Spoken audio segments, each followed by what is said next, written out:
formulation, the whole process, by focusing on the purposes and objectives for which the funds are required, which will lead to a more strategic and result-oriented approach. In this respect, Clause 3 of the bill defines a program as a set of activities or interventions contributing to the achievement of a common outcome. A sub-program is also defined as a distinct set of activities or interventions within a program.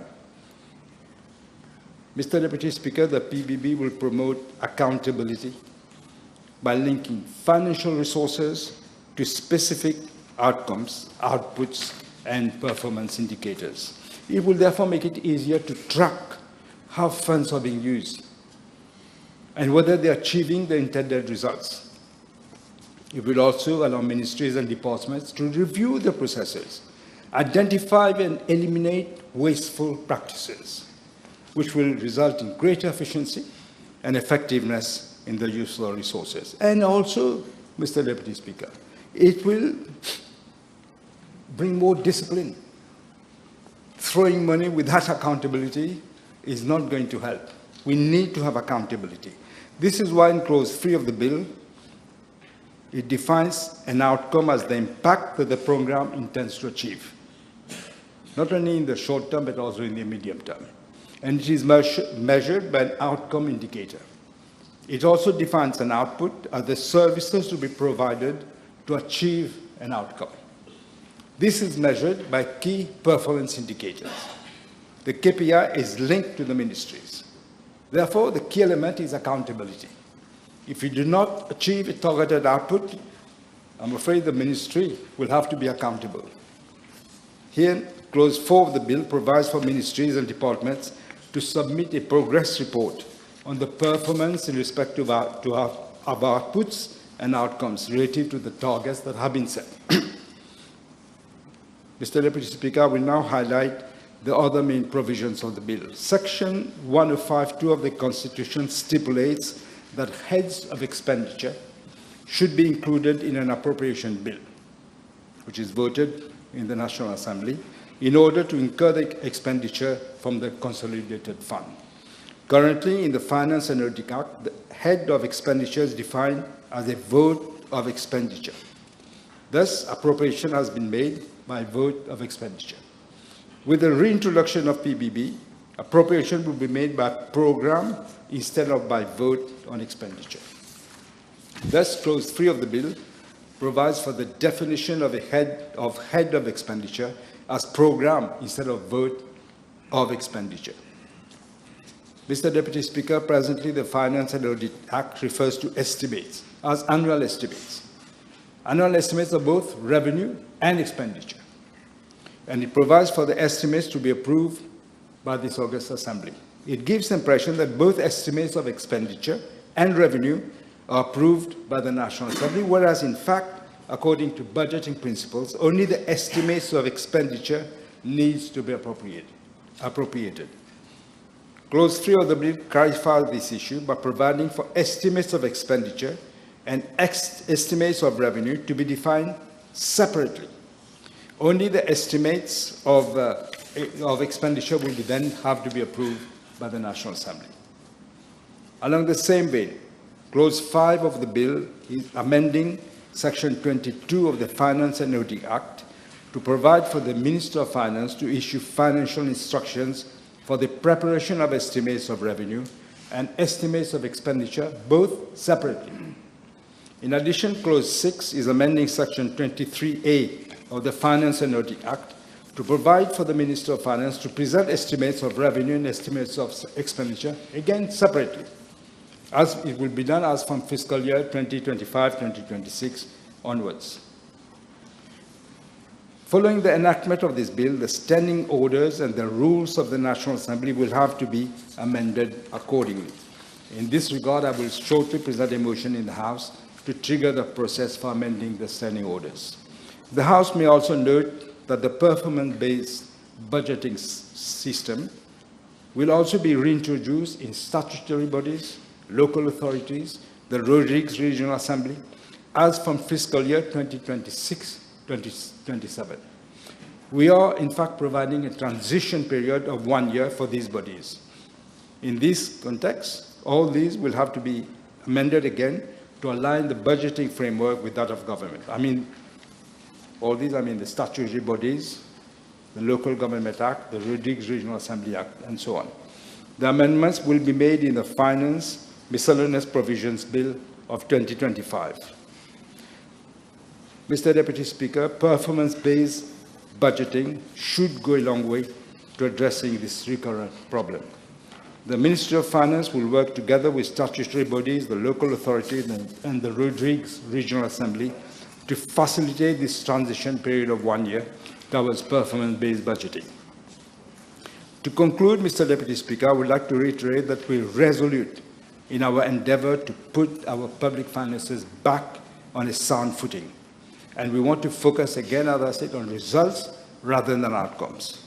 The reintroduction of the PBB is one of our major policy reforms to usher in a new era of transparency and fiscal discipline. It is also a crucial step towards harmonizing budgeting with long-term socio-economic planning. I should really point out also that despite the recurrent problems, we've seen it year in, year out, the director of it every year points out all these wastages. But there is no resulting improvement, at least for the last 10 years, in wastage of public funds. This should address the problem of wastage of public funds significantly. I therefore expect the full collaboration and cooperation of my colleague ministers, but also of all public officers, to ensure the successful implementation of this major reform, which is going to be good for the country, for the finances of this country. With these words, Mr. Deputy Speaker, I commend the bill to the House. Okay. Honourable Leader of the Opposition, now as from now on, everybody will have 10 minutes to debate. Those will intervene.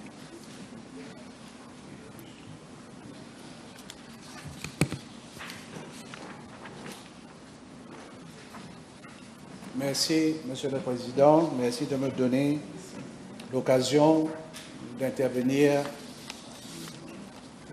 lors des débats sur le Finance and Audit Amendment Bill. J'interviens, Monsieur le Président, sur ce projet de loi car j'estime avoir une certaine expérience en matière de gestion d'un ministère, tout comme certains membres de l'autre côté de la Chambre qui occupent des fonctions ministérielles. Mais il est de mon devoir, Monsieur le Président, de poser un certain nombre de questions avant d'aller de l'avant avec cet amendement qui propose, comme l'a dit le Premier ministre, la réintroduction d'un budget programme axé sur les performances. Je parle de réintroduction, Monsieur le Président, car dans un passé pas trop lointain, nous avions mis en pratique ce système et ce système avait été mis au placard en 2015. Système qui fut introduit en 2008 sous le ministre des Finances d'alors, qui est aujourd'hui le gouverneur de la Banque de Maurice, c'est-à-dire M. Ramasitanen. Monsieur le Président, pendant les interventions, lors des débats sur le discours programme, j'ai cru comprendre que c'est la même politique économique qu'il y a eu en 2005 et 2010 qui sera peut-être mise en place par l'actuel gouvernement. Est-ce un bon choix? Le temps, Monsieur le Président, nous le dira. Et j'espère que cette politique d'imposer au peuple de serrer sa ceinture, particulièrement aux vulnérables et à la classe moyenne, ne sera pas cette fois-ci à l'ordre du jour de ce gouvernement. Monsieur le Président, le budget programme axé sur les performances a pour but d'améliorer l'efficience et l'efficacité des dépenses publiques, en liant le financement des institutions publiques aux résultats qu'elles doivent obtenir en utilisant systématiquement des informations sur les performances. And there will be even more scrutiny of public expenses, and I believe even the way the budget is prepared will change as stated by the Honorable Prime Minister. Mais le BPP, Monsieur le Président, exige la mise en place de mécanismes de planification efficaces et fiables, des systèmes performants de collecte, de stockage, d'analyse des informations sur les performances non financières. In other words, it requires a paradigm shift at the level of the country and a change in the way government functions and the way government communicates.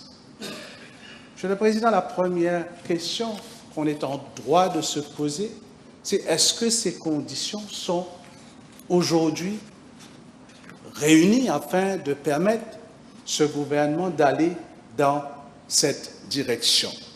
Pourquoi je dis cela, Monsieur le Président?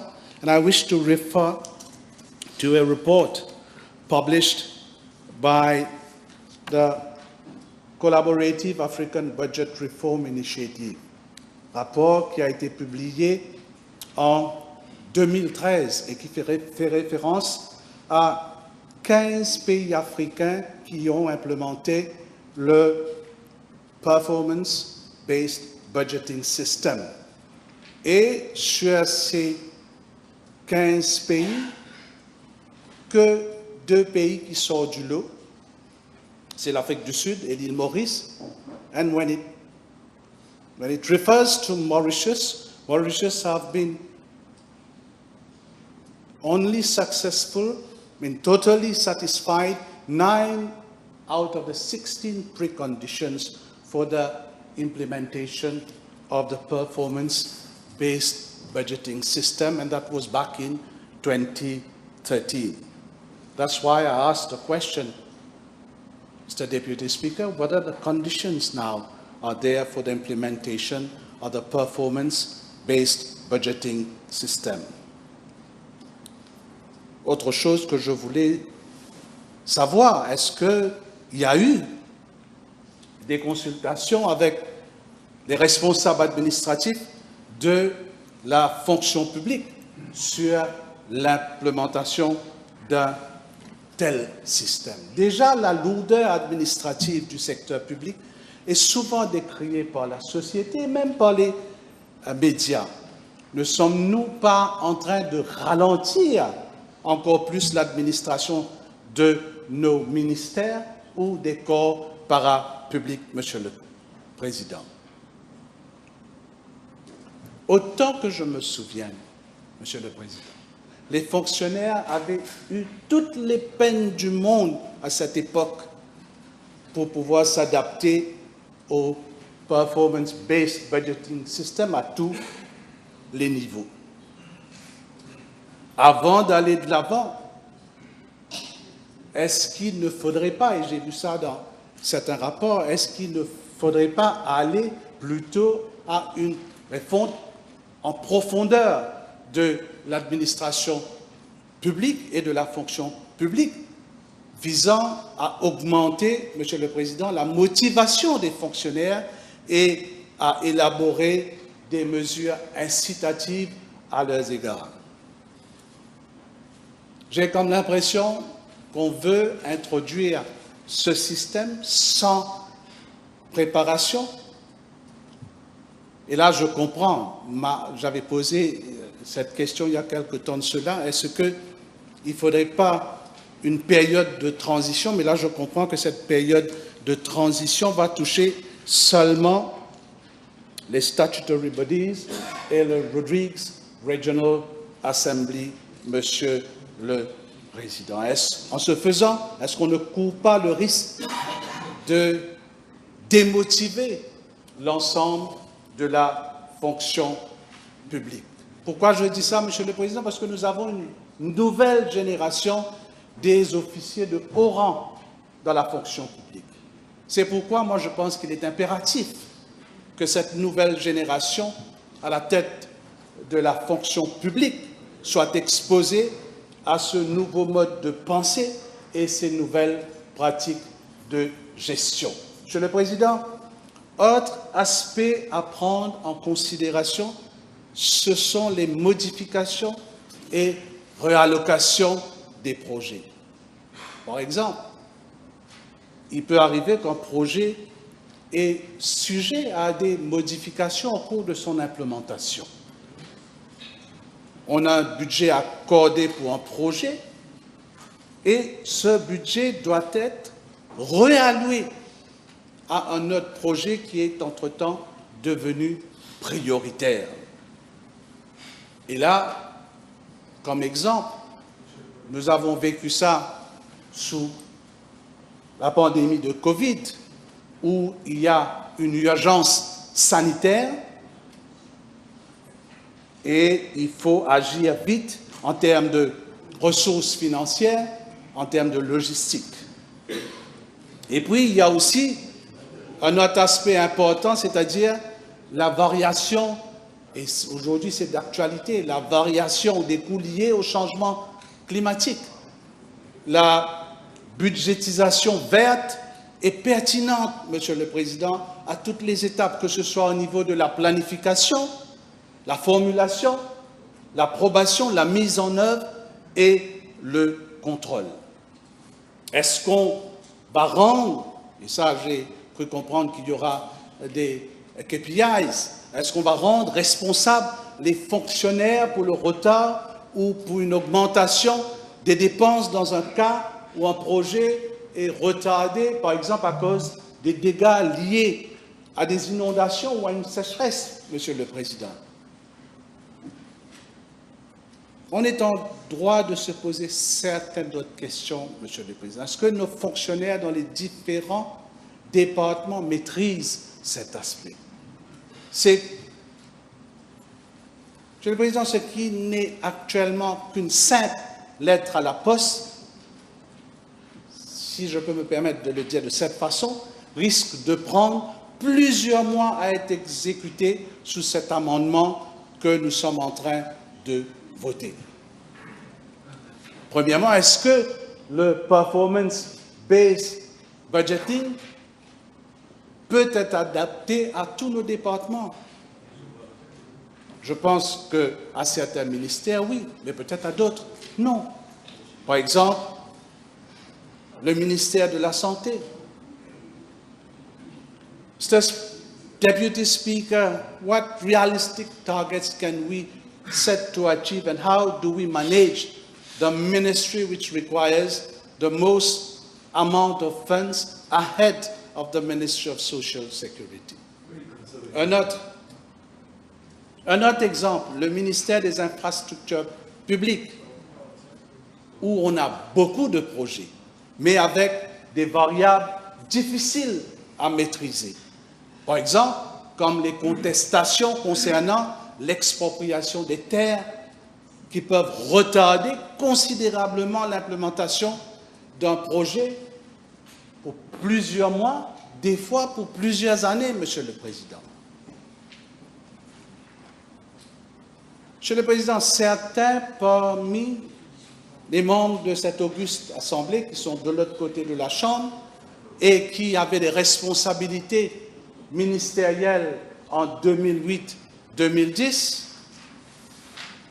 se rappellent comment c'était une casse-tête pour les fonctionnaires, pour uniquement, par exemple, je vous donne un exemple, pour uniquement mettre sur papier les chiffres pour les loyers et les salaires où il existe plusieurs départements sous un même ministère. Certains ministres, ne s'y retrouvaient même pas. Surtout, Monsieur le Président, pendant l'analyse des différentes dotations budgétaires. I am allowing you one additional minute. Your 10 minutes is over. So Do I understand that I have only 10 minutes also? Yes, this is what I've said. That wasn't told to me. Yes, it has been agreed that everyone will have 10 minutes. Anyway, I'll give you one additional minute to conclude.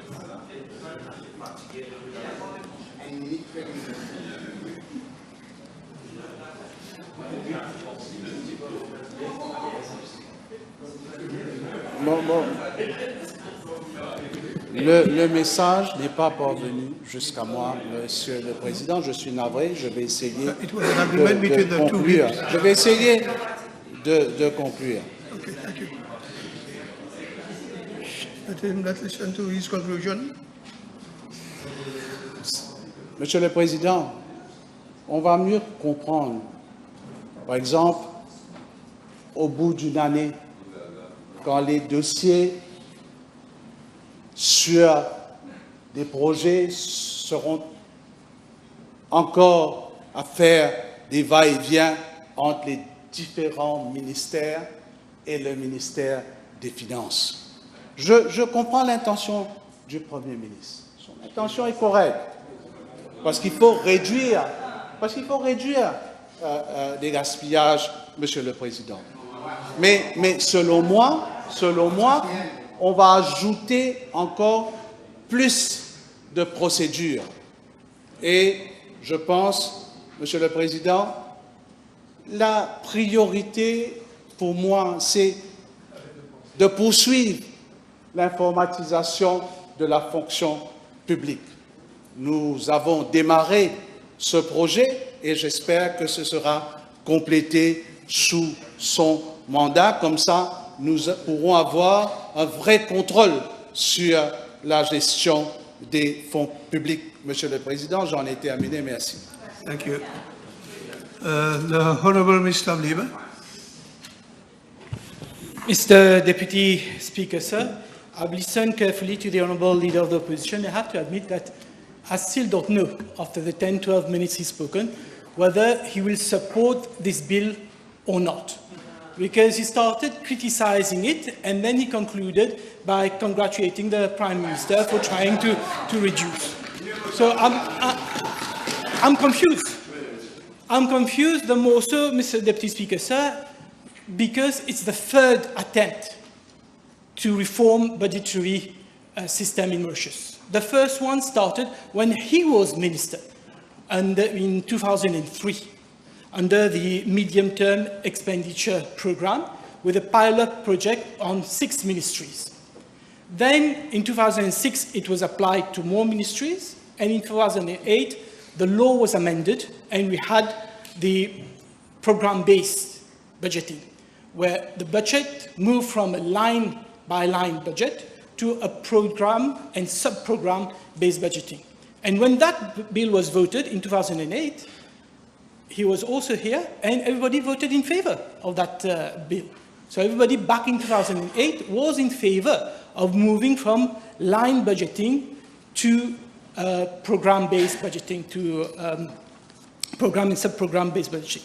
Then in 2015, after the election, with the MSM-led government, they changed it again to line budgeting. And today, what we're doing is bringing back performance-based budgeting in a slightly more simplified version than it was in 2008.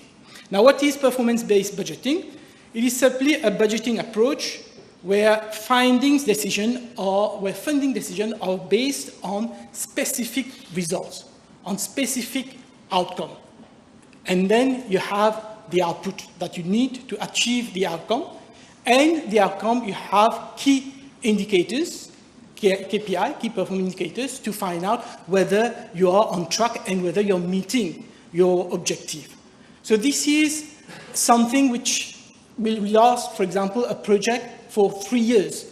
So every year, you will have the minister come to this house and explain during budgetary time, what was supposed to be the outcome, what has happened last year, whether they are on track or they are not on track, whether the amount which has been voted for that program is being well spent, whether they need more money, or whether they have decided to to change it, because as the Honourable Leader of Opposition has mentioned, there may be changes in circumstances. There may be new priorities. So it's not a case where if you started on a program, you definitely need to continue with it on 3 years. So it's a dynamic process. But what this performance-based budgeting does, it requires planning.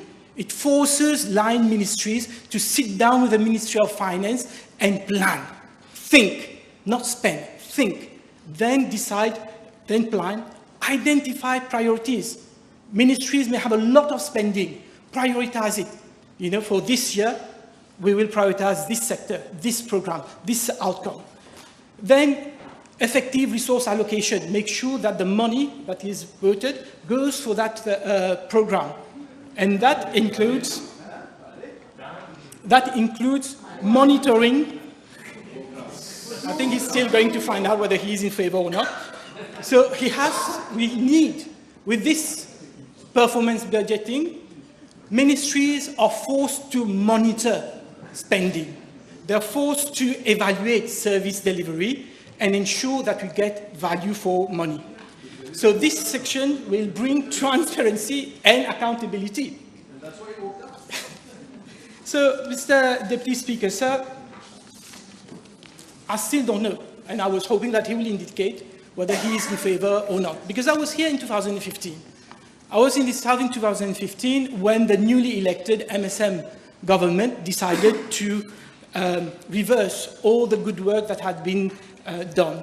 The Honourable Minister mentioned CABRI, Collaborative Africa Budget Reform Initiative. Honourable Leader of Opposition. The Honourable Leader of Opposition mentioned the Collaborative Africa Budget Reform Institute and how we got 9 out of 16. There was teething problem. We're not saying it. We're not saying that it was perfect. But at least we were on the right track. And I was reading an article which said program-based budgeting, a successful Big Bang approach. So even in the international community, Mauritius was cited as example as a country which was implementing this. So, Mr. Deputy Speaker, sir, why did the government in 2015 get rid of this program-based budgeting? I went back to Hansard and I read it because I just wanted to refresh my memory. There were 3 reasons. The first reason, and I'll read it, that was Lakshmi Naraidu, then Minister of Finance. Okay, the reason why he changed the law. Yes, because he amended the law. PBB, program-based budgeting, is so complex. Madam Speaker, it's so complex that even professionals in this house cannot make any sense out of it. I was having problem understanding it because it is very, very complicated. Because the minister didn't understand, so he changed it. So all that we've done, you know, all the work, all the FME's advice, all the economists, all the good works that the ministers were doing, all goes to water because you have a new Minister of Finance who finds this too complicated, he doesn't understand it, and therefore he changes it. That was the first reason. The second reason is even more laughable. The second reason is, and you'll all laugh, we are moving away from a program-based budgeting approach to a more performance-based budget approach. He's eliminating program-based. He's going back to line budgeting. And he's saying that he's doing it and moving to performance-based. So I don't know what he had taken on that day before he did his speech. And then, yeah, maybe that. And then the third reason was that this amendment to the bill, he said, will also contribute to promote accountability and transparency in the management of public money. Totally the opposite, Mr. Deputy Speaker, sir. Because it did not bring any accountability and transparency. Every year, the Director of Audit in its report highlights wastage of public funds. Wastage of public funds mainly due to lack of planning, lack of proper monitoring in the implemented phase. I was chairman of Public Accounts Committee. You were chairman of Public Accounts Committee. We could see week in, week out how projects were not being implemented because there was no thought process in it, there was no regular monitoring and planning that went through. Transparency? Not at all. You will recall, honourable members who were here in the last mandate. We could not ask questions. What they did is they took money from the budget, put it in special purpose vehicles, including Mauritius Investment Corporation. We were not allowed to ask a single question on Mauritius Investment Corporation. We were not allowed to ask questions on CB, subsidiaries of CB, because they were companies. So there was absolutely no transparency. Management, it was totally mismanaged. You know what they did the last 5 years, Mr. Deputy Speaker, sir? The budget had become a mockery. Because the then Minister of Finance, every single year, would come with supplementary appropriation bills and put us in a fait accompli. Sometimes he would come twice, sometimes 3 times. In 2020, 2021, he came out with 3 supplementary appropriation bills, which shows that they couldn't care less about budgeting. They were just spending, they were just doing whatever they wanted, and they had a majority. They would just come, après les faits accomplis, tell us to ratify whatever they're spending. Mr. Deputy Speaker, sir, now what we're proposing is a simplified version. And I agree with the leader of the opposition that we will need to have training. I agree that the civil servant will have to change their mindset, because it was easy to have just an expenditure item every year in the budget. Now they will have to actually think about a program over 3 years or more, middle term or long term, and then they will have to monitor it, and they will be answerable to Parliament for that. So we'll have to come up with output and outcome. So, Mr. Deputy Speaker, sir, I fully support this bill. It is a step in the right direction to bring fiscal discipline, transparency, accountability in management of public funds. Thank you. Thank you. Honourable Rokli. Mr. Deputy Speaker, sir, I stand before you today in strong support of the Finance and Audit Amendment Bill 2025, a landmark reform that will revolutionize how public funds are managed in Mauritius. This bill not only sets the pace by which this government intends to manage taxpayers' monies, but it also sends out a clear message. The message is that we will adhere strictly to discipline, something that was sadly missing in the MSM-led government. We need to look at this bill in the current context. On the one hand, we have the failing state of the economy that MSM left this country, and on the other hand, we have a nation full of hope, tired of waiting, and thirsty to see these things happen immediately. We will undoubtedly take the appropriate steps. On a la volonté politique. But as the Honorable Deputy Prime Minister, Honorable Paul Béranger said, l'économie s'en fout de la volonté politique. To gauge the full weight of this bill, we have to look at it in the wake of the series of bills that will be introduced in this Parliament, the regulations that will follow the enactment of this bill, and the reforms that will also follow shortly. This is not just another financial amendment. This is a necessary transformation ensuring every rupee spent by the government aligns with results, efficiency, and transparency. Why do we need this bill? We do not need to go very far from today.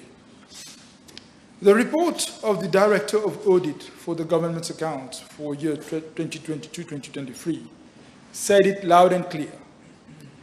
Mr. Deputy Speaker, sir, allow me to quote the part that hit me harder.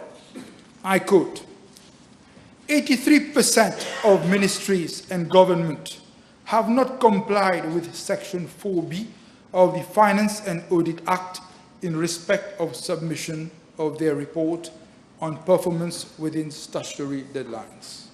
End of quote. Mr. Deputy Speaker, sir, the previous regime did not only spy on its people, they lied to Mauritians and deprived them of information altogether.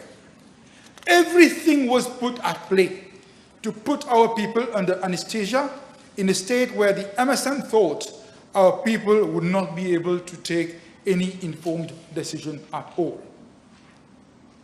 We may have coined the name of our alliance as Alliance du Changement, but change was really brought about by Mauritians, who by their will and their pen booted out an autocratic regime.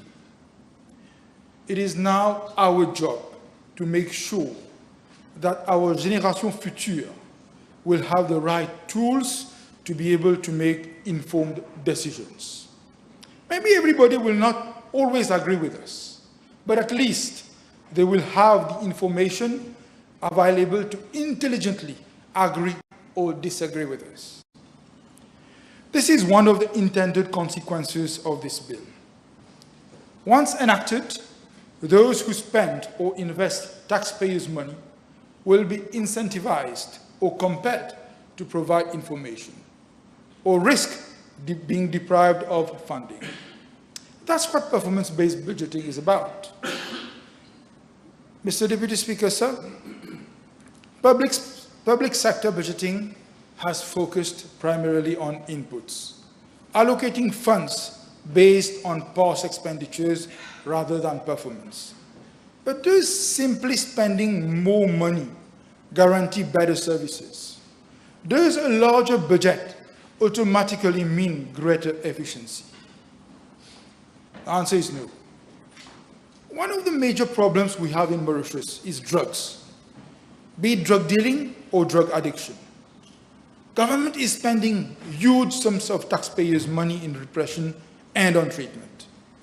The question to ask is whether the money is being spent are achieving the intended results or if they are achieving anything at all. Aren't we funding failures? Shouldn't we be having different programs? The same thing applies to the health sector. We may have the best health minister. We may have the best people in the hospitals. But at the same time, we may be running the wrong programs. At the moment, we know we are on the podium for diabetes, heart disease, and kidney disease. Apparently, our score for cancer is not great either. It is about time to tie up our objectives with the resources we want to invest on resolving our problems. This bill, when enacted, will ensure that government funds are not just spent, but invested in programs that deliver measurable benefits to our people. The two main elements that appeal to me in this bill are performance-based budgeting, where results achieved will be tracked and not just amounts spent, where ministries will have to define objectives clearly and measure outcomes, where we will have to impose on ourselves greater fiscal discipline to government operations. Also, increased transparency and accountability. Nothing needs to be said on this. In what world more transparency with what is done with taxpayers' money harmful? Citizen oversight of tax expenditures will be improved. Real power will be placed where it ought to be, that is, in the hands of our people. Today, Mr. the Deputy Speaker, sir, we have the benefit of hindsight. We must learn from the shortcomings of other countries and of our own. Countries that have implemented this budgeting methodology. Numerous papers having examined the methodology now recommend that we need to make sure we have meaningful performance indicators and not just carry out a tick-the-box exercise. We need to ensure proper training for government departments and also modernize financial reporting systems. Maybe use of AI to simplify tasks that are complex or cumbersome. This is not an experimental law. Countries like the US, UK, Australia, and France have successfully implemented performance-based budgeting, though not without challenges. France initially struggled with excessive reporting requirements. South Africa saw agencies prioritizing easier-to-achieve indicators. New Jersey experienced resistance due to fundamental shifts in budget structure. Now, we can learn from this.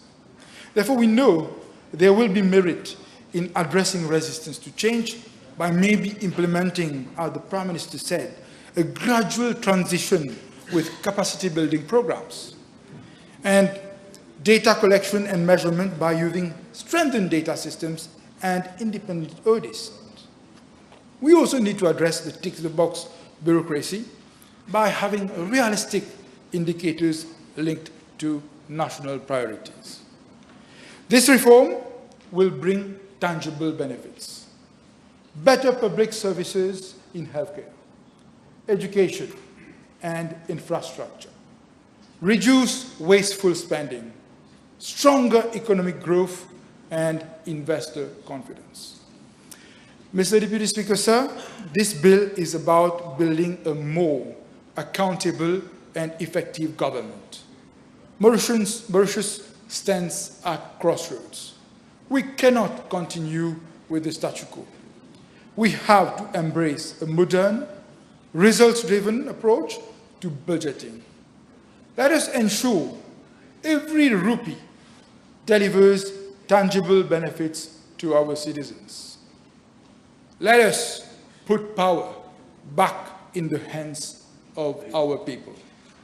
I have no doubt that all members will support this bill for a more efficient, transparent, and results-driven Mauritius. Thank you. Thank you. Honorable German. Merci, Monsieur le Vice-président. Après avoir écouté le leader de l'opposition, je veux conclure qu'il s'est transformé en un prophète de malheur. Il nous souhaite tous les malheurs du monde, une approche négative et pessimiste, et il s'est même rentré dans la démagogie.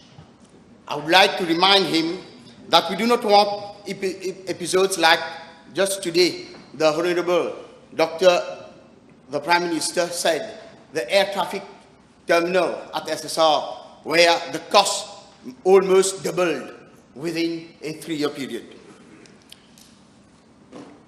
Mr. the Deputy Speaker, sir, this bill is very technical. I will try to avoid the technicalities so as to reach out to a wider audience. In this world of scarcity, almost nothing is free. Rien n'est jamais donné pour rien. There's no such thing as free lunches. We cannot allow a misuse of the economic resources of the country. I reiterate what I said in my maiden speech. There's no such thing as state money. There's only public's money. And each rupee counts. Each rupee must be used in the most effective way. Taxpayers' money must be so spent that we generate the maximum benefit from each unit of expenditure. Monsieur le Président, Vice-Président, year in, year out, the audit reports published by the National Audit Office show how public's money is being wasted, drained, and in some cases, even looted. We cannot turn a blind eye to what is happening. Business as usual is not an option. Étant un gouvernement responsable, on ne peut pas rester immobile, ne rien faire, serrer le coude contre les corps aux portées des gars. Ce projet de loi tombe à point nommé. Monsieur le Vice-président, I congratulate the Honorable Dr. Navin Ramgoolam, who is also the Minister of Finance, to propose amendment to the finance and audit bill. The object of the bill has been spelled out very clearly, and accordingly, amendments have been made to the different clauses.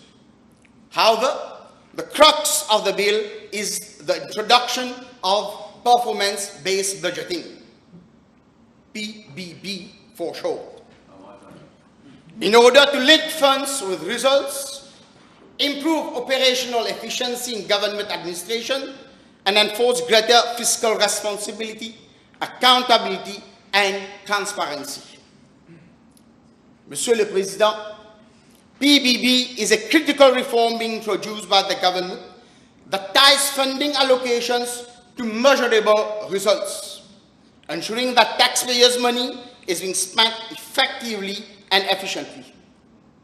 It is designed to ensure, firstly, efficiency, where funds will be used in the most appropriate manner, reducing waste and inefficiencies.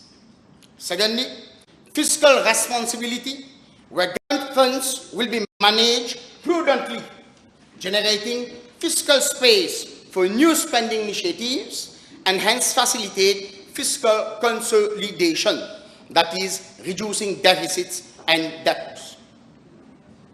Third, accountability, where the different ministries will be responsible for their actions and effects. Fourth, transparency, where the basis of any democracy lies in transparency. This will improve the trust and confidence of the population on public administration. Mr. the Deputy Speaker, sir, from the very outset, key economic decision makers will systematically take into account the results to be achieved by expenditure. PBB is result-oriented. I rightly point that out by the Honorable Prime Minister. Funding will be a function of results or outcomes. This is why it is also known as managing for results, which is very useful in civil service reforms to increase motivation and incentive and strengthen public accountability for performance. The goals and objectives are at the center of PBB. It is an input-output relationship where the output in this case is most in terms of services. Monsieur le Vice-Président, this bill is so explicit that it has taken care to distinguish between program and sub-program, estimates of expenditure and estimates of revenue in the clauses 3, 4, and 5. In clause 3, it has also stated that the outcomes, specific objectives, and outputs need to be verifiable with a defined target, a given budget, and necessary resources, including staffing. Monsieur le Vice-Président, neither spending too much, which is a waste of resources, nor spending too little, which will prevent us attaining our target, is desirable. Accordingly, clause 4 of the bill makes provision for a progress report on performance in respect to outcomes achieved and outputs delivered. Monsieur le Vice-Président, if we don't know where we are going, we'll always end up somewhere else. So there's a need for a review system, checks and balances, and more importantly, costs and benefits of expenditure outcomes upon the society and the national economy. For this, key performance indicators, KPI for short, must be at work. The KPI can be quantitative, qualitative, or subjective data. They need to be measurable, justified, verified, and accounted for. Hence, the expected outcome to be achieved must be explicitly defined, and the KPI must be so designed that it is able to measure the effectiveness and efficiency of the service provider. Monsieur le Vice-Président, for this system to work, there's a need for reliable and timely information. However, government authorities like in the last 10 years, are faced with a series of time lags, such as recognition lags, the time taken to recognize a problem, like under COVID. Implementation lags, the time taken to implement any decision. Decision lags, execution lags. And in the case of PBB, there can be behavioral lags, the time taken for civil servants to adapt to this new system. And I can even say that in some cases, I have even seen ethical lags, where members of the opposition are absent when such an important bill is being passed. And one of them has not even been present to listen to his colleague, the leader of the opposition. And they dare to show us what ethical behavior is. The progress report and on performance must not be artificial, arbitrary, or subject to window dressing. It is important that decision makers see to it that there is no window dressing.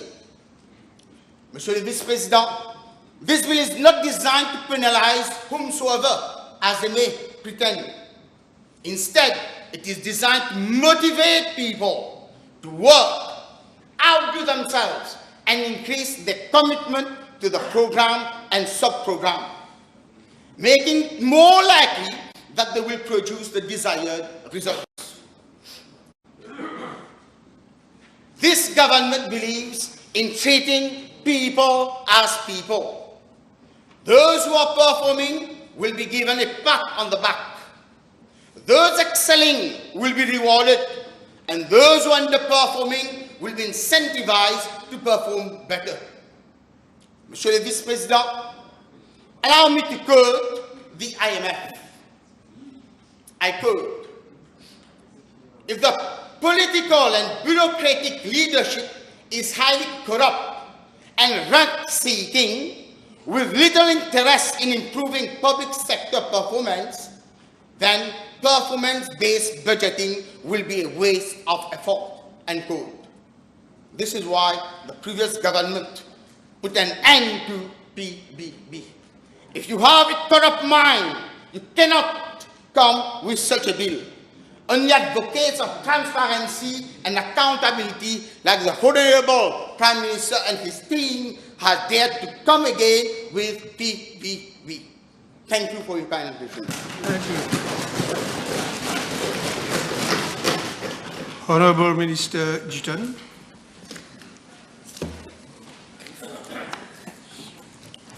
Mr. Deputy Speaker, sir, I stood here a few weeks ago to deliver my inaugural speech on the government program. And I said that for too long, our country has been held back. We want more and we demand more. More for Mauritius, more for the people of Mauritius. I had also said that the foundation of our country is broken. The people have voted to end the era of decay. The people have voted for change. The people, Mr. Deputy Speaker, sir, now expect delivery. They demand execution and they want to see results. And this is precisely what this government is doing. We are laying the groundwork to rebuild the foundation of this broken country. The Prime Minister presented the state of the economy in December last year. The people discovered with dismay the dire state of the country's finances. So there is little money, but there are great expectations. It is therefore our duty to make sure that there is value for money for every rupee of public money spent. Not only we need to deliver results, we also need to be held accountable for delivering on those results. And this is what this legislation is about, Mr. Deputy Speaker, sir. Moving towards a performance-based budgeting means we will be judged not on the efforts that we put in, but on the outcomes, because what matters is the result. What matters is the performance, what matters is the outcome. Outcomes that are measured by SMART KPIs, meaning KPIs that are specific, that are measurable, that are achievable, that are relevant, and that are time-bound. Basically, we are looking for efficiency, we are looking for effectiveness, and we are looking for quality. Some may argue that in the public sector, it is more difficult to have performance measurement indicators. However, if we consider efficiency, effectiveness, and quality, we can measure efficiency, for example, by the number of cases handled by FSC, or as the Prime Minister just said, the number of patients treated in a hospital. Effectiveness can be measured by the number of successful applications processed, and service quality can be measured by the waiting time to process an application or the waiting time in hospitals. So performance budgeting, I must say, will hold first and foremost ministers, et je dis bien ministers, accountable for results and performance in our line ministries. It's very important to understand that first and foremost, it is the ministers who are accountable. It is very important that this performance-based budgeting is championed by the political leaders. It will also hold accountable senior public officers. Following procedures and being compliant with rules will no longer be sufficient. It is essential that those procedures lead to outcomes in a timely manner and within quality standards. It is important to note that we need to have the buy-in of the senior officials in the public sector, without whom we cannot achieve the results. This could mean that we will need to provide training and support to public officers, as this is a drastic change that requires a culture change, a change of mindset. Mr. Deputy Speaker, sir, I must commend the Prime Minister, who also holds the portfolio of Ministry of Finance, for the courage and audacity of bringing a performance-based budgeting from the very first year in government. Over 100 countries have adopted this method. Advanced nations like the US, Canada, Japan, most OECD countries, emerging countries like China, India, South Africa, even developing countries have adopted PBB. So Mauritius cannot lag behind. And as I said, performance budgeting will align expenditure with the strategic goals and priorities of government. It will promote a management of culture that focuses on performance. Performance measurement will encourage comparison and competition between similar entities as a means of improving effectiveness and efficiency in service provision. Performance budgeting offers a wide range of potential benefits. It contributes to more efficient allocation of funds and a better understanding of government achievements and priorities, as well as better transparency and accountability throughout the budget process. It helps government understand if goals have been met and if changes should be made to allocate resources to deliver on promised results.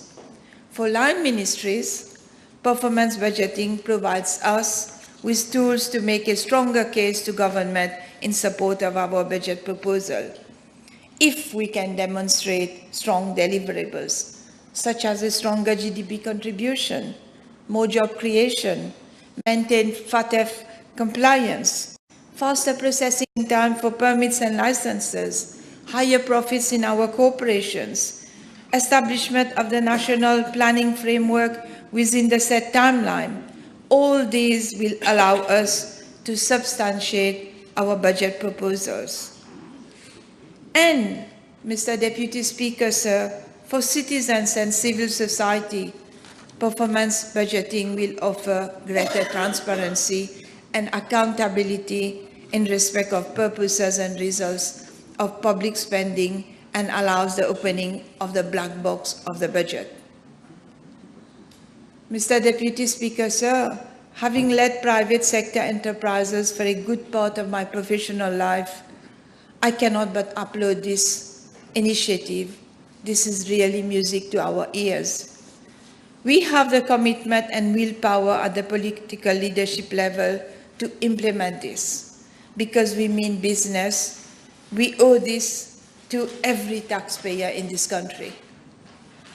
With performance-based budgeting, there is no reason why we will not be able to deliver the so much awaited result that the public is waiting. Thank you very much. Thank you, Honourable Minister. Honourable Papen. Mr. Deputy Speaker, the word paradigm shift is defined as a great and important change in the way something is done or thought about.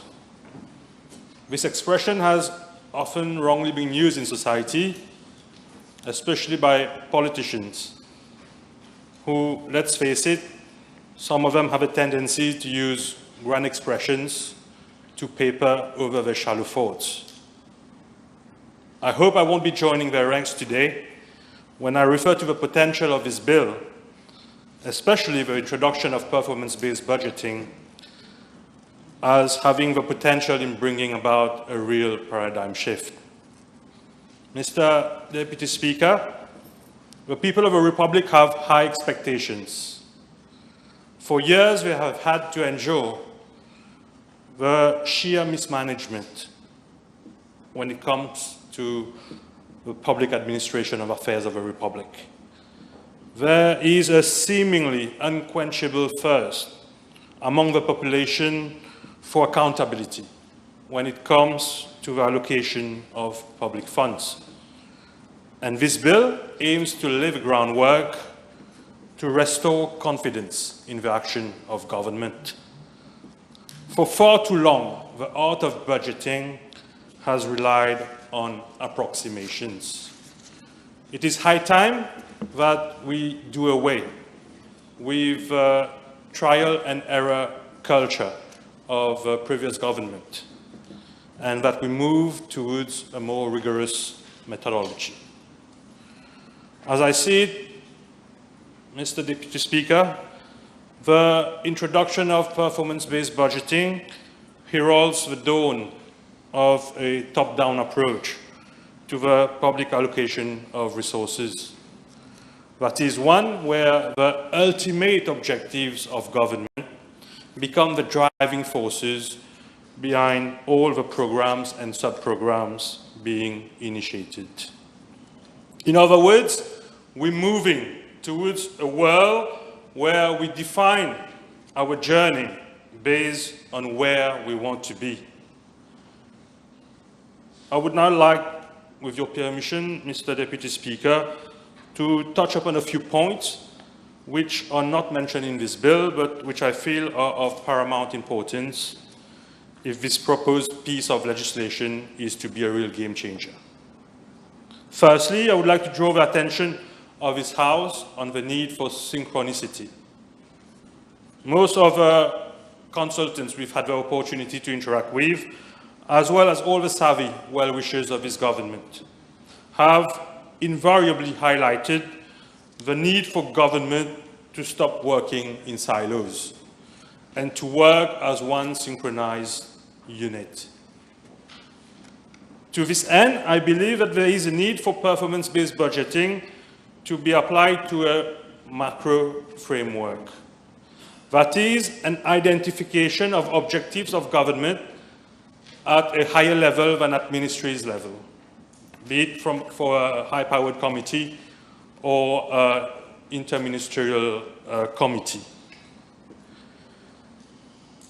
It is thus essential to identify the outcomes we want at macro level first, be it social or economic, and then have those objectives drilled down across ministries. For example, the concept of NPI Code fait à bon vivre is an outcome which I would classify personally as a macro outcome. And then it is for government to define the outputs associated with such an outcome and have it drilled down through different ministries. This would ensure synchronicity of actions and avoid the dreaded, I beg your pardon, silo syndrome. Another point I wanted to highlight, and which has been touched upon by several other people intervening today, is the dire need for data collection, data analysis, and research within the public sector. In a world driven by big data, Mauritius is unfortunately lagging very far behind. Performance-based budgeting can only be effective if the outputs are clearly defined, insightful, relevant, and most importantly, available. For example, within the Social Integration Division of a ministry where I am currently posted, we only have 2 statisticians for the whole ministry. One can only imagine how restrictive the exercise of performance appraisal has been and will be if we don't change things. So I would advocate for a major revamp of our approach to data collection, data analysis, and research. The previous regime destroyed the credibility of Statistics Mauritius while setting up a new body, Maurice Strategy, whose ultimate aim was to glorify padanomics. The former Minister of Finance did not believe in economics, and ultimately, I think it is fair to say, economics stopped believing in him. I would strongly support the shutting down of Maurice Strategy and lobby for a major revamp of Statistics Mauritius to empower it to become the leading data collection, data analysis, and research body in Mauritius. Such an institution should have the ability to provide accurate, in-depth insight in the works of all the ministries and be the trusted provider of outputs indicators to government in order to optimize performance-based budgeting. In the same vein, preserving the integrity of data collection is equally important to safeguard the new approach being proposed. As such, rigorous and reliable auditing of the data being collected and analyzed is a must. We would advocate for a risk-based approach whereby outputs identified as being high risk would command a high level of control, and those identified as low risk would command a low level of control. By doing so, government would provide the necessary safeguards while optimizing resources. The final point I would like to touch upon, Mr. Deputy Speaker, is probably outside the scope of this bill. However, since we're talking about laying the groundwork for performance and accountability in the public sector, I feel it is highly relevant to talk about the alignment of objectives of all stakeholders, particularly civil servants. We dream of a country where ministries outperform and where civil servants deliver the goods. And the cornerstone of such a dream has to be the alignment of the objectives of government with that of civil servants. So, is it time, Mr. Deputy Speaker, to consider incentivizing public officials with both financial and non-financial perks linked to performance-related objectives? While it would prove, I agree, quite complex and challenging to assess the performance of public employees on an individual basis, the idea of an across-the-board annual performance reward or bonus, should the country achieve some measurable and well thought of macro targets, should be entertained, in my humble opinion. To conclude, Mr. Deputy Speaker, let me reiterate one more time the potential for a paradigm shift of this bill. It is an approach, as rightly mentioned by Dr.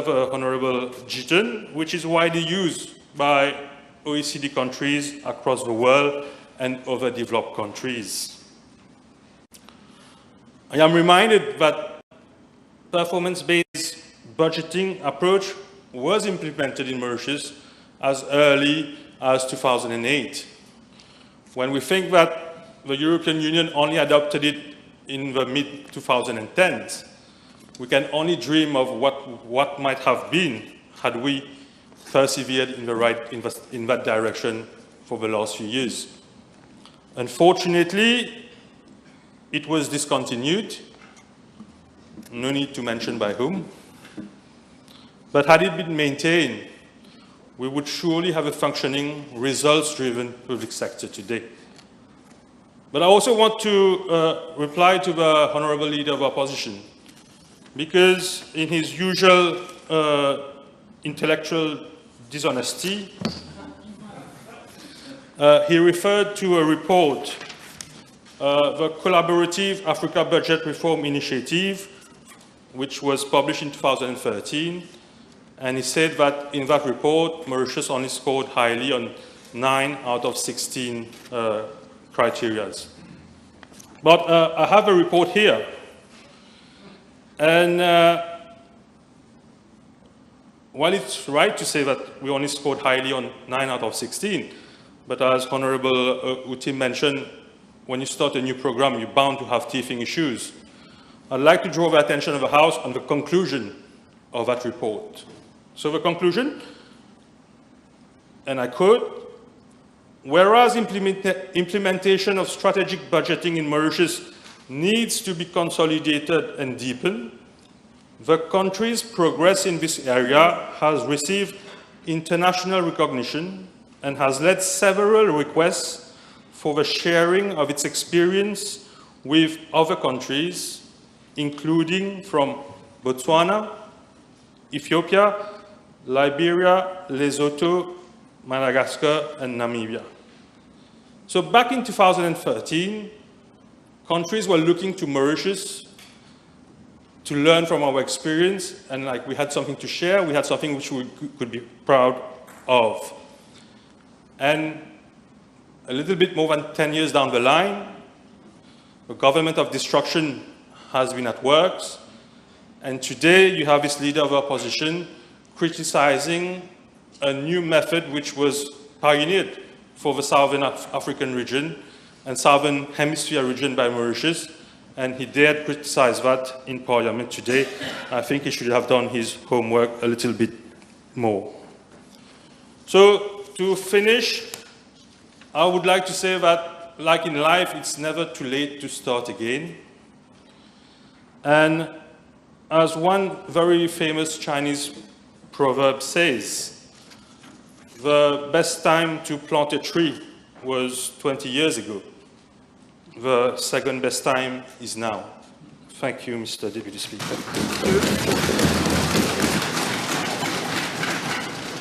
Honorable Damri. Mr. Deputy Speaker, sir, allow me to cite two quotes that would set the tone for my speech. Firstly, management guru Peter Drucker. "What cannot be measured cannot be managed." Secondly, scientist Lord Kelvin. "What cannot be measured cannot be improved." Therefore, an outcome-driven, performance-based budgeting constitutes the first set of economic reforms recommended by the OECD and the IMF to better manage and improve the budget process as part of our larger fiscal consolidation framework. The Prime Minister and speakers before me have sufficiently canvassed the technical merits of outcome-driven PBB and the building blocks of outcome-driven PBB, i.e. outcome indicators, programs, sub-programs, activities, outputs, and key performance indicators. Therefore, what I will try to do in my speech is to try to use practical examples to demonstrate how, I'm repeating that a lot of times, you'll see why, outcome-driven PBB will be an enabler in the implementation of the government program over 5 budgets with greater efficiency, fiscal responsibility, transparency, and an accountability. But before I go there, I'd like to delve a little bit in outcome. I'd like all of us to have the same understanding of outcome, what it means in this bill. Because this bill is tailored a bit on the OECD model, and we are following the best practices. We are in 2025, we are following the best practices that we have learned through other countries. So let me take you back to Vagji Hall. Last week, Prime Minister Modi was here, and he launched something called Mahasagar, Modern and Holistic Advancement for Security and Growth Across Regions. If we follow Prime Minister Modi, you will see in India, his language is, he talks about Jan Dhan, financial inclusion. He talks about Vasudev Kutumbakam, one earth, one family, one future. See, what outcome does? Outcome puts the Mauritian at the center of the budget process. Outcome is not quantitative. Outcome is qualitative. Outcome is service delivery. It's citizen-centric. I'll give you a few examples. If you look at our government program, a free and fair Mauritius is an outcome. And the bill that was passed in the House today, the Representation People Bill, is an activity that is contributing towards that outcome. A drug-free and crime-free Mauritius is an outcome. An easy, accessible, convenient, affordable, connected Mauritius is an outcome. A competitive and intelligent Mauritius is an outcome. And now let me build slightly more on an outcome. So maybe a gender equal and inclusive Mauritius is an outcome. So if this is an outcome, how do you measure the outcome indicator? Because it's qualitative. So I was at a conference yesterday about women entrepreneurship. Now you have a gender gap report by the World Economic Forum, and Mauritius ranks 107 out of 147 countries. So that is an outcome indicator. So through outcome-driven PBB, we can, let's say, the strategic outcome for the Ministry for Gender could be that we move from that to, let's say, the top 50% during our mandate. I'm not suggesting this is what you're going to decide, but I'm just giving an example. So this could be an outcome and an outcome indicator. And I'd like to build on Honorable Parapen. So this, I will argue that this bill already provides for the macro framework that you were talking about. Now, how do you get there? So you need to know where you are today. So I've been told to reach gender parity in Mauritius in the private sector, top leadership positions, you need at least 200 years. Are the women of Mauritius willing to wait for 200 years? Are the men who are feminists like me willing to wait for 200 years? I don't think so. So what do we do? Now let's see where we are. So I asked them a question.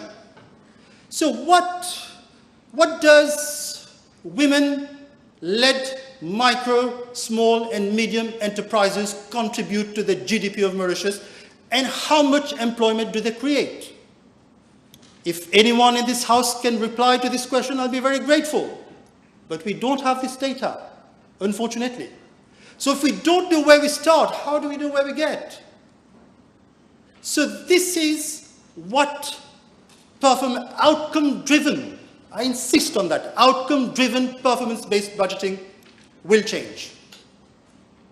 And therefore we'll have programs and sub-programs and activities to lead us to that outcome. Now the other thing that, I will also argue, the other thing that an outcome-driven PBB does is that it allows you to make choices. At the end of the day, this budget is about choices. So what happened in Malaysia? We go back many years ago. They were in a similar situation. And it compelled them because they needed to meet their government program. And it's a case study at Harvard Business School today. So it compelled them to make decisions. So what they did, they looked at what the private sector did. There's something called the Blue Ocean Strategy. What does the Blue Ocean Strategy mean? So it means low cost, high impact, rapid execution projects. So this is what Malaysia did. And it's a case study of how Malaysia progressed. So the outcome-driven PBB will enable us to employ Blue Ocean strategy and Blue Ocean leadership in public sector. We can draw from the experience of Malaysia. If I take the example of India, I will argue that outcome-driven PBB has a role in lifting India from 11th economy in the world to 5th economy in the world, and perhaps to the 3rd economy in the world soon. So now, if you allow me, Mr. Deputy Speaker, sir, I would like to give an example, a practical example. The Honourable Leader of the Opposition talked about climate change. So let's talk about climate change. So a national outcome, as defined in our government program, is to create a climate resilient and environmentally sustainable Mauritius. So what it does, it breaks silos across ministries, because it's not the responsibility of only one ministry to achieve that. You have so many ministries involved. So let me explain.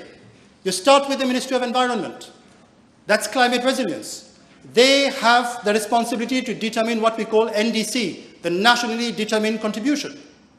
You then have the Ministry of Public Utilities, because this means you have to reduce greenhouse emissions. So you have to build more renewable power.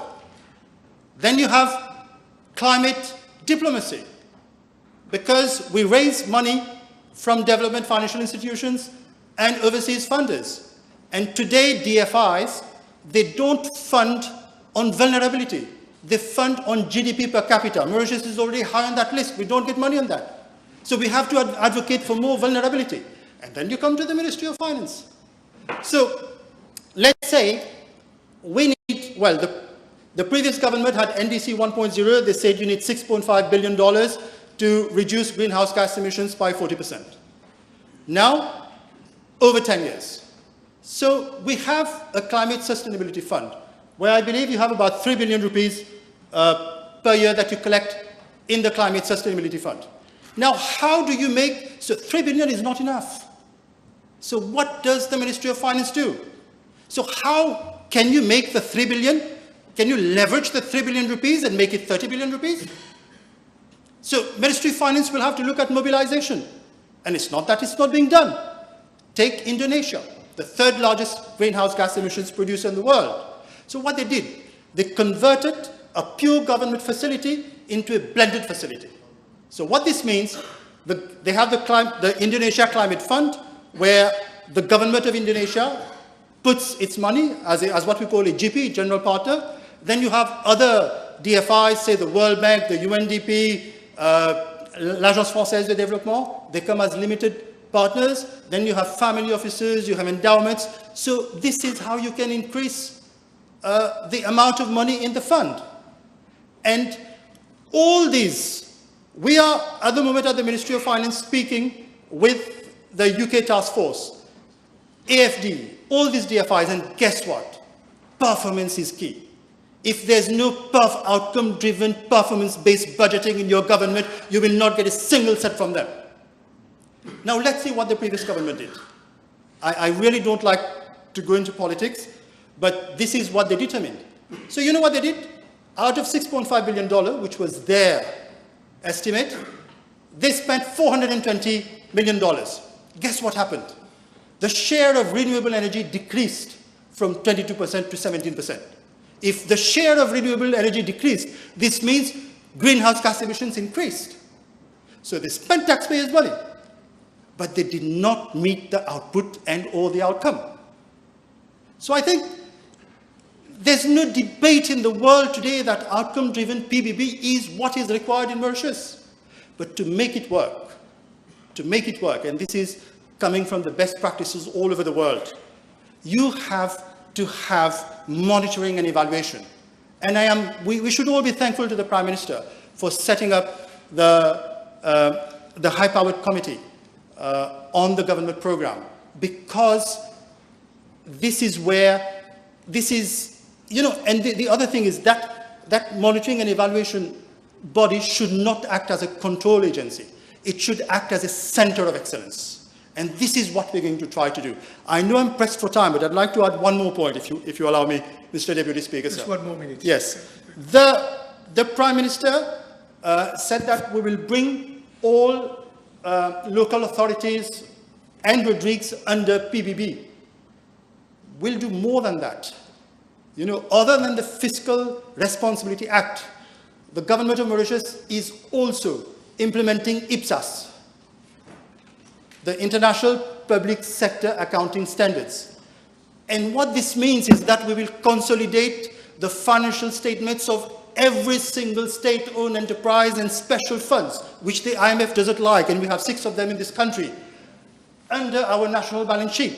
So this means not only the consolidated fund, not only the local authorities, but also the state-owned enterprises and the special funds will be subject to PBB. I don't have time. I would have loved, You will have another opportunity. Okay, so then, I wanted to say something about the public servants, because without them we can't do it, but I'd like to end on only one note. And I hope that the House follows on this. Nelson Mandela said, nothing is impossible until it's done, and this is what we're going to do. Thank you.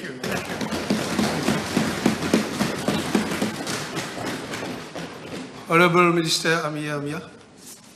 Yes, thank you, Deputy Speaker, for allowing me to intervene on the Finance and Audit Amendment Bill 2025, which is being considered by this August Assembly. Mr. Deputy Speaker, this bill represents a significant step in strengthening our public financial management framework, enhancing transparency, accountability, and efficiency in the administration of public funds. Moving from a line item budget to a performance-based budgeting system presents several challenges, including resistance to change.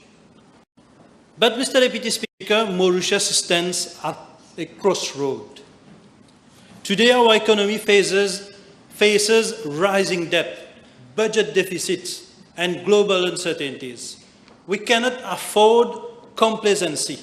We must act decisively, wisely, and boldly. The need for this amendment arises following the commitment taken by our government to redress the state of the economy. The previous government crippled our institutions, left our economy in tatters, and ran the country into the ground. Its policy of economic and political clientelism made it a point of no return, where public funds were recklessly squandered into an effort to maintain power. They adopted an approach of injecting money into the economy without any productive activity to sustain it. What our nation urgently requires is a responsible and strategic use of public funds, ensuring that every rupee spent is geared towards tangible, productive outcomes. And this is exactly why this bill has been brought before this Assembly. Let me come to the state of the economy, which is damning on how public finances were handled during the last 10 years.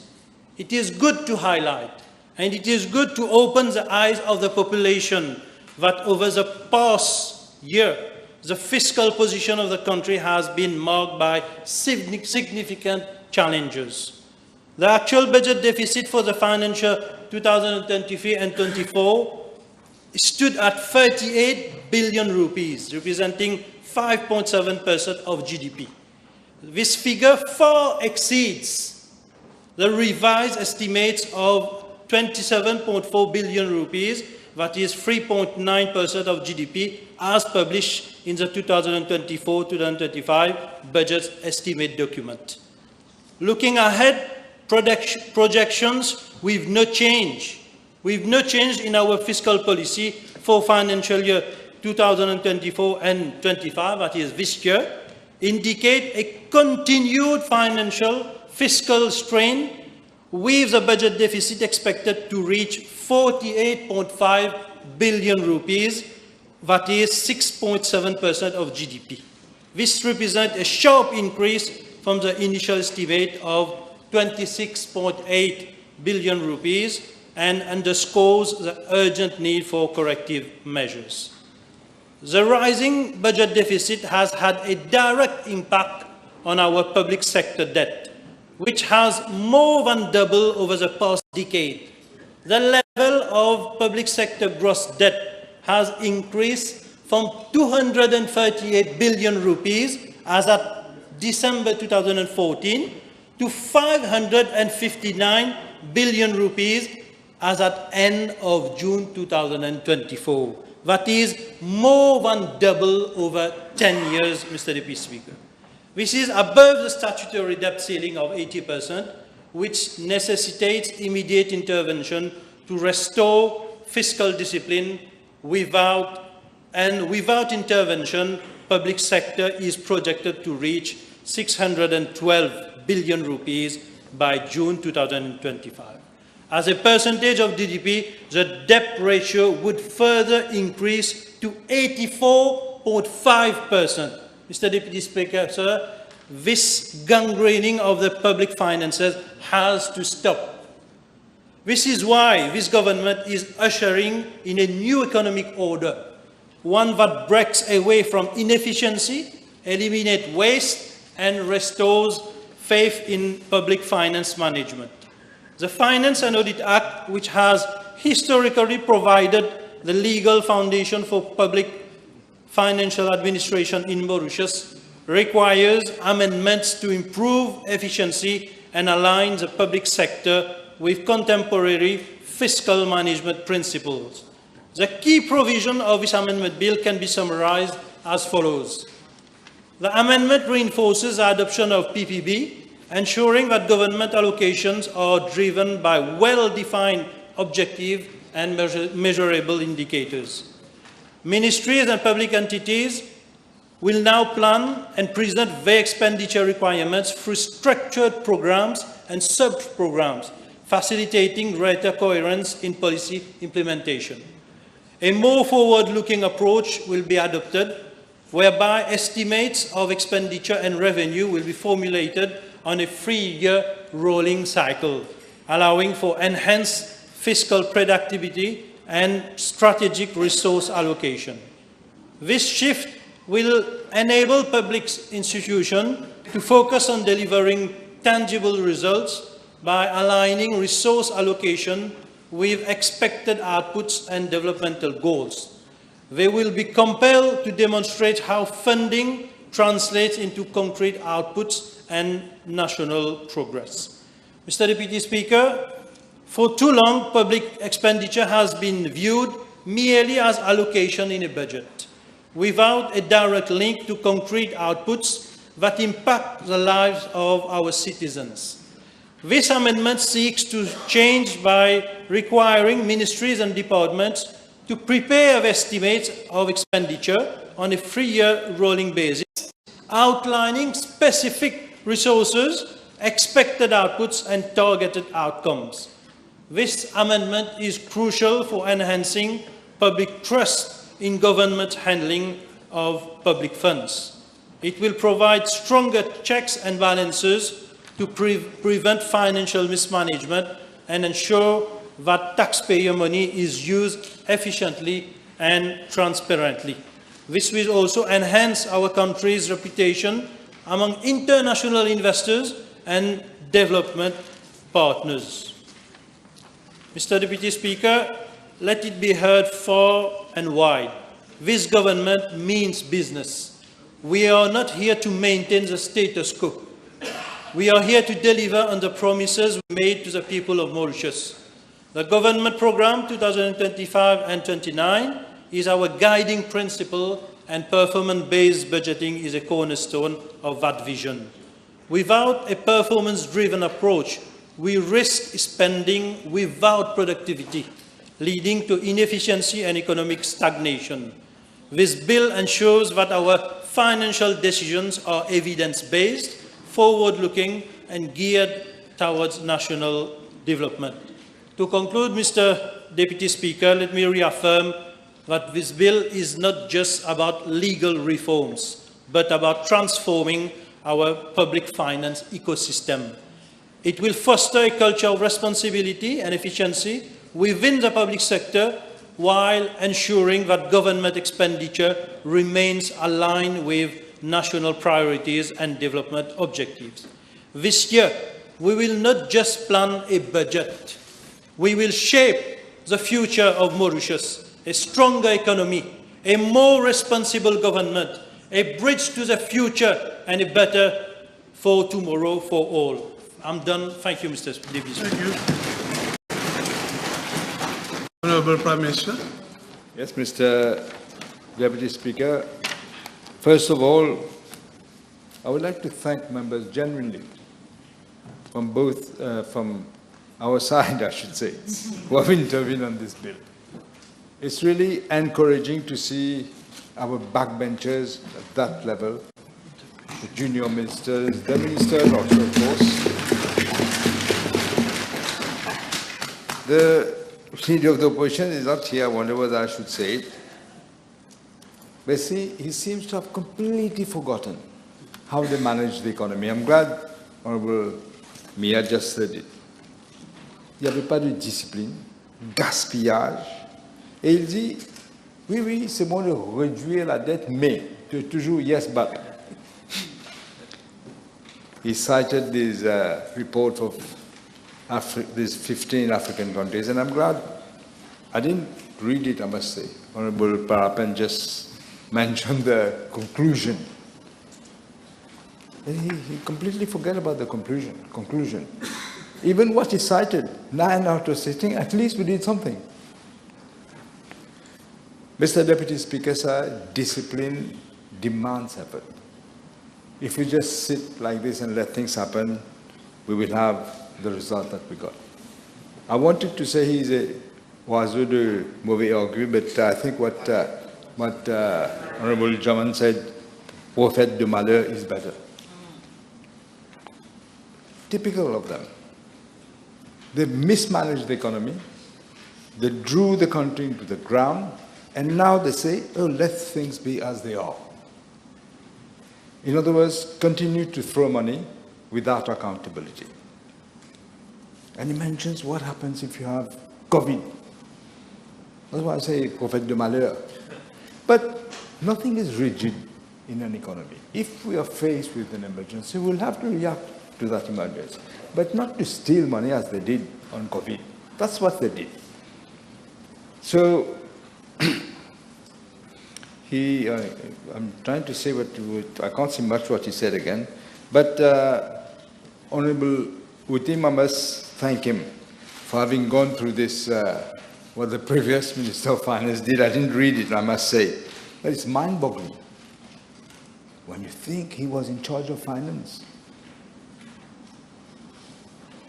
We must identify priorities, Mr. Deputy Speaker, and we must grasp the nettle. We mustn't allow ourselves to say, well, let things go as they are. It will be easier for me, line by line. But we need to do what we need to do. The previous government, in fact, took a major step backward when they reintroduced this line-by-line budgeting at the expense of performance-based budgeting. And there was opacity in the budget.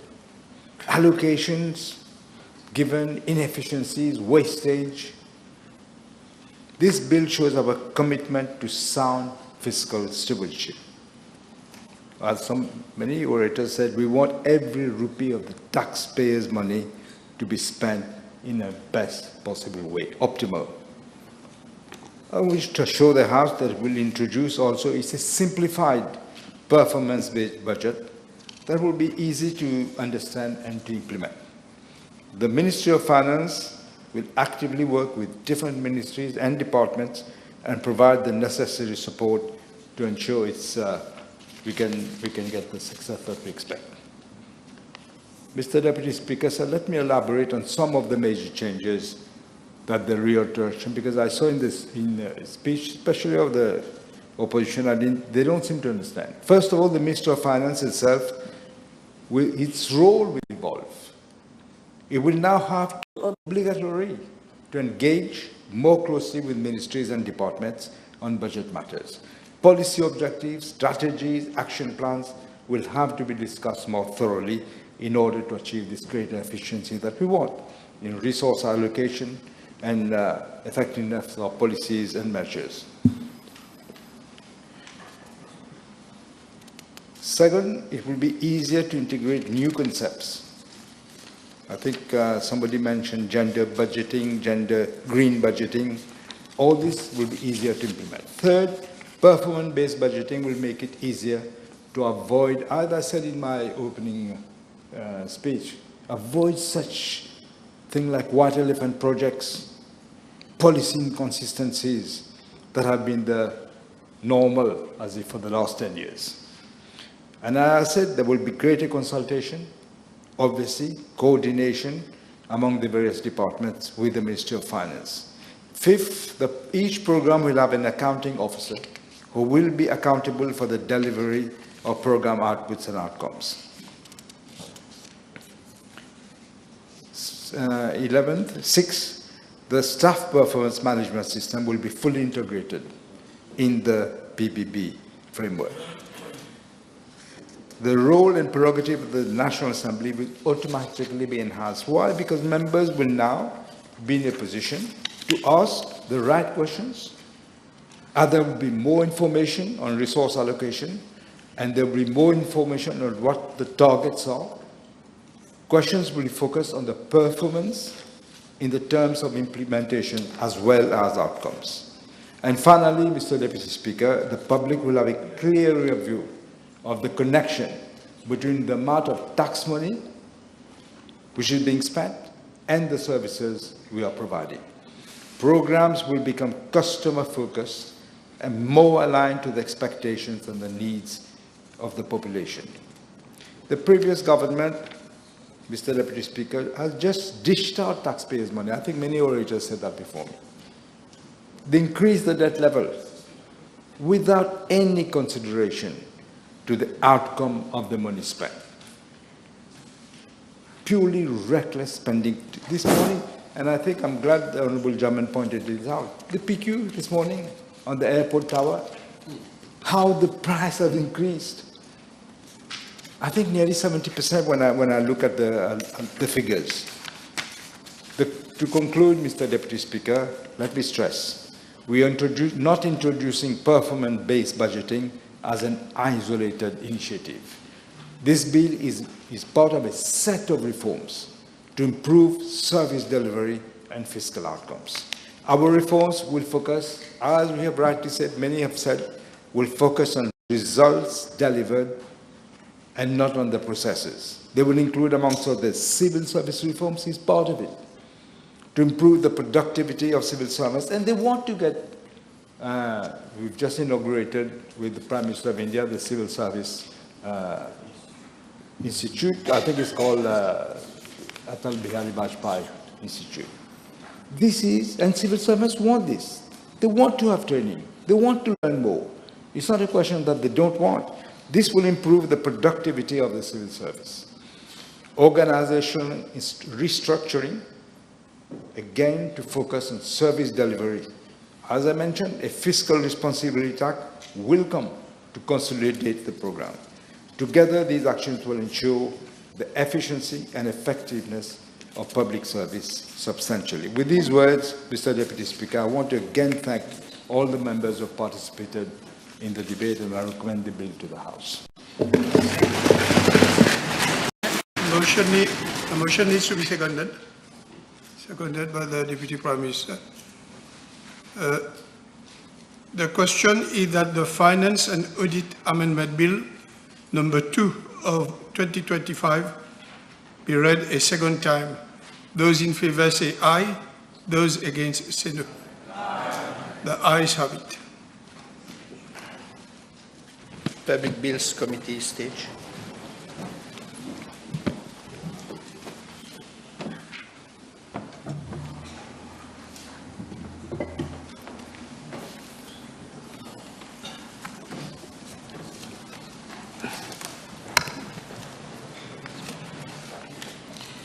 Clause 1, short title. Clause 2, interpretation. Clause 3, Section 2 of Principle Act amended. Clause 4, Section 19 of Principle Act amended. Clause 5, Section 22 of Principle Act amended. Clause 6, Section 23A of Principle Act amended.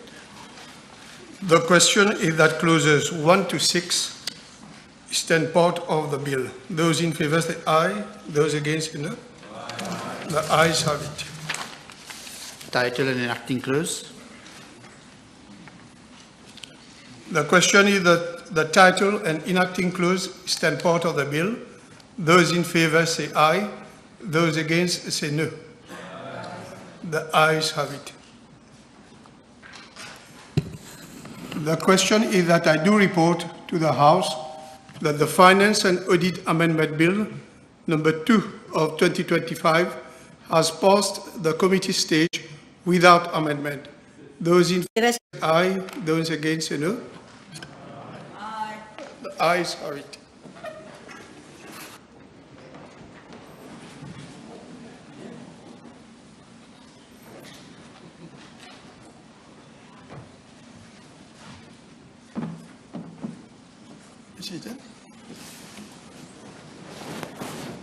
Honourable members, I have to report to the House that the Finance and Audit Amendment Bill number 2 of 2025 has passed the committee stage without amendment.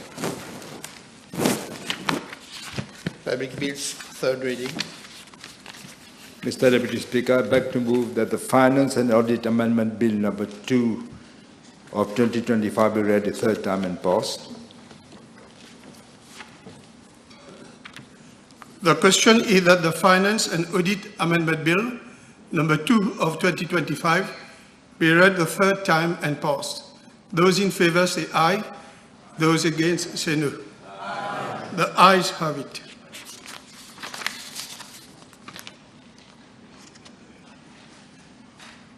Honourable Prime Minister. Honourable Prime Minister, move for adjournment. Mr. Deputy Speaker, I beg to move for the adjournment of the House to Tuesday, the 25th of March, 2025 at 11:30 a.m. Seconded. Seconded by the Honourable Deputy Prime Minister. The House stands adjourned. The question is that the House be adjourned to Tuesday, the 25th of March at 11:30 a.m. Those in favor say aye. Those against say no.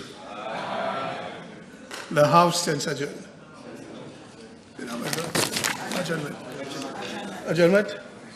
Honourable Francois. Yes, as always. Thank you, Mr. Speaker. Sir. The issue I'm raising tonight is addressed to the Honourable Minister for Shipping. It's concerned the voyage of MV Perros Banos to Rodrigues, scheduled on the 19th of March, excuse me, I've got the flu, with the next trip on the 29th of March, which will transit via Galega to reach Rodrigues on the 6th of April. To be followed by another voyage scheduled on the 15th of April. My plea is to humbly request the Honourable Minister to consider adjusting the Perros Banos voyage schedule for the 29th of March to go via Rorix towards Agalega in order to avoid any shortages, particularly of chilled products and some basic commodities there. Thank you. In fact, I had a meeting in my office today at 1 o'clock with all parties concerned, specifically to address this issue and to make sure that there's no shortage of commodities to be delivered in Rodrigue. And it's a very sensitive issue, but there are other issues that have been raised and which need to be addressed on a higher level. Thank you very much. Honourable, please. Thank you, Mr. Deputy Speaker, sir. I have a request to the Minister of Land Transport, if he could kindly look into the absolute mess in the bus line number 2653, Flack Woodlands Flack, whereby buses are absolutely irregular, causing lots of prejudice, especially to students in the morning and the afternoon, and the people who travel from in the localities of Poste de Flac, La Maurie, etc. Absolutely. Okay, I will certainly look into. Okay.